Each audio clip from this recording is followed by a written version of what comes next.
I'm Thomas Morris. I'm a private chef in Dallas, Texas, and right now you've got to be asking yourself, is he wearing pants? Today we're going to be talking about Barcelona Gin and Tonics. Why Barcelona?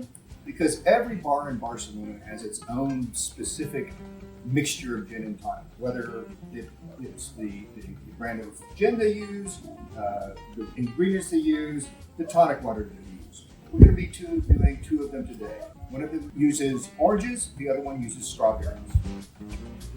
We're going to start off by building one of my favorites, which is an infused gin and tonic. We're going to be using some juniper berries, a little bit of rosemary. Typically I use blood orange, but hey, I'm locked down and can't get it, so I'm going to use some clementine that I have. We're going to start by bruising off about 4 or 5 juniper berries. And by bruising, I mean just squishing them a little bit. And bruising off, and again, just sort of twisting around the rosemary. And then we're going to add our gin to that. I'm going to use 1 jigger, which is about 1.5 ounces. And I say about 1 ounce because, oops, I might go over a little bit. Now, hopefully when you're doing this, you're going to let that steep for a little while and infuse your gin just a little bit more. All gin has got juniper berries in it and other aromatics. This is just going to increase them. Now I'm going to move on to my strawberry gin and tonic. So the first step, and I have, by the way, strawberry gin. This happens to be Beefeater. There are others. Gordon's makes them as well. I'm going to throw a few strawberries in the bottom of this. I've got my handy muddler, and I'm going to muddle a few. And by the way, you'll notice that I'm not using a highball glass or anything like that. I'm using a fancy wine glass because that's how they're served. We're getting fancy. So I muddle those a little bit, not too much. I'm going to add 1/4 of a small lime.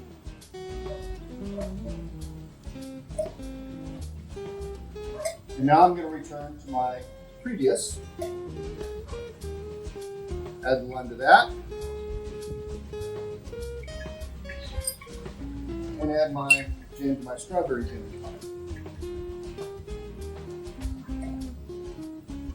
And a little more. To finish them both off, the first thing I'm going to do on my rosemary gin and tonic, we'll call it that one, I'm going to squeeze in my orange juice. Put a slice of orange. Split it in half so it looks kind of twisty and pretty in there. And then to both, I'm going to add a good handful of ice.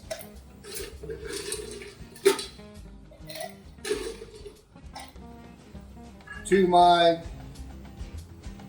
rosemary gin and tonic, I'm going to put in some Fever Tree Mediterranean tonic. It's a little bit lighter than your standard Indian, or pardon me, not gin and tonic, tonic water. It's a little bit lighter than your standard tonic, Indian tonic water. I'm going to put the whole bottle in there. For my strawberry gin and tonic, I'm going to use Fever Tree again, one of my favorite brands, elderflower tonic water.